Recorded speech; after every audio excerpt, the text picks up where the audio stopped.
गुज़िश्ता चंद रोज़ से आलमी मंजरनामे में बहुत सी तब्दीलियाँ रोनुमा हो रही हैं, जिनमें सबसे ज़्यादा अहमियत भारत और चीन के चलने वाले तनाज़े को दी जा रही है।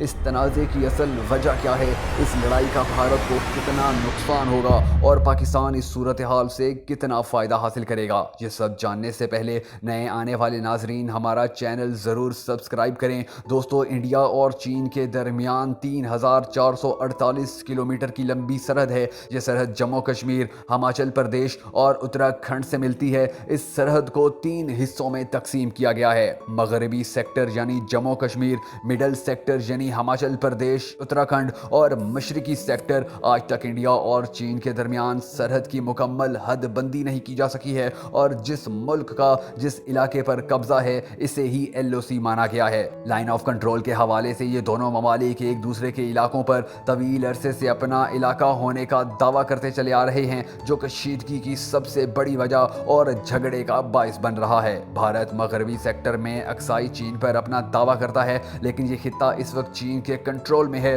सन 1962 की जंग के दौरान चीन ने इस पूरे इलाके पर कब्जा कर लिया था। इसी तरह चीन मशरकी सेक्टर में अरुणाचल प्रदेश पर अपना दावा करता चला आ रहा है। चीनी हुक्काम का कहना है कि जनूबी तिब्बत का एक हिस्सा है। चीन तिब्बत और अरुणाचल प्रदेश के माबैन मेक मोहन लाइन को भी कबूल नहीं करता है। चीन अरुणाचल प्रदेश में मेक मून लाइन को कबूल इसलिए नहीं करता क्योंकि वहां उसके बहुत से इलाके हैं। साबिक सफीर और इंडियन और चीनी अमूर के माहिर का कहना है कि ताज़ा कशीदगी को सिर्फ LOC की खिलाफ वर्जी के तौर पर नहीं देखा जा सकता है। सकम के दारुल हुकूमत से तकरीबन 50 किलोमीटर के फासले पर हिंद चीन सरहद पर नाथुला गेट नामी एक इलाका है। जब भारत ने कश्मीर को खसूसी हैसियत देने वाले आर्टिकल 370 और 35A को हटाया और लद्दाख को मरकज़ के ज़ेर इंतज़ाम इलाका करार दिया तो चीन ने इस पर सख्त तनकीद की थी और इसे नाकाबिल कबूल और चीन की सालिमियत की खिलाफ वर्जी करार दिया था। यहाँ तक कि इसने अक़वाम मुत्तहिदा की सिक्योरिटी काउंसिल में भी